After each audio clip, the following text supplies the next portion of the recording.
Hi అండి, అందరికీ నమస్కారం. ఇది మందమరిలోని శ్రీశక్తి అమ్మవారి దేవాలయం. ఇక్కడ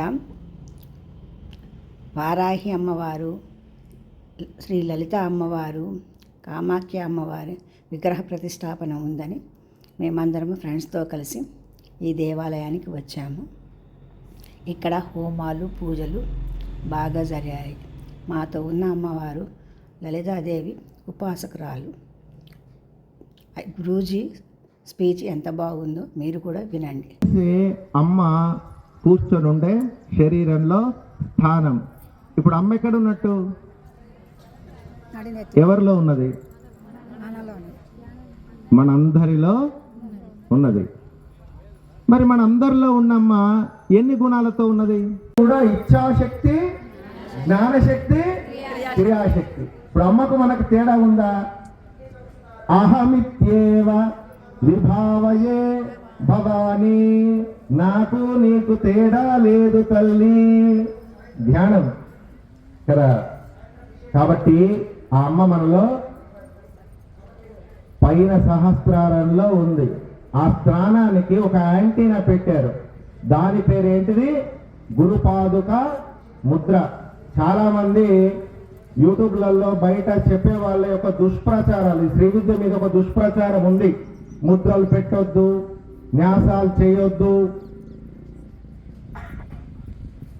చివరిగా దశముద్ర సమారాధ్య త్రిపురా శ్రీ వశంకరి, దశముద్రలతో సమారాధన చేయాలి అని ఉందా లేదా? మరి ఎవరు చెప్పినది? నల్లటి పిచ్చోడు చెప్పిండా? ఎవరు చెప్పారు? అమ్మ చెప్పలే.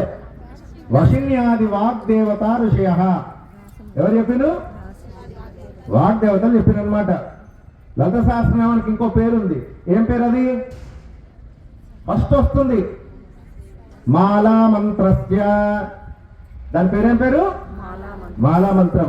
ఆ మాలా మంత్రాన్ని సహస్రనామము అని స్టార్ట్ చేసి దానిలో ఉన్న రహస్యాన్ని తెలుసుకొని ఆ రహస్యంతో చివరికి ముగించాలి అని మనకు అగస్త్యుల వారు ఎవరు చెప్పారు? అగస్త్యుల వారికి గుర్రముఖం ఆయన చెప్పాడు. ఆయన పేరేం పేరు? హయగ్రీవుడు. అందుకే హయగ్రీవ అగస్త్య సంవాదే సంయక్వాదం. అందుకే దీని పేరు శ్రీ విద్య. అందుకే శ్రీ విద్య ప్రమాణాల చేత, శాక్తేయ ఆగమం చేత దేవాలయ నిర్మాణం చేస్తున్నాం. దీనికి ముందుగా ఇక నుంచి దయచేసి గురువు గారిని అయ్యగారని పిలవడం ఈ రోజు నుంచి మా అమ్మ గురించి మీకు రిక్వెస్ట్. అయ్యగారని పిలవకండి. నాకు ఎంతమంది గురువులు అంటే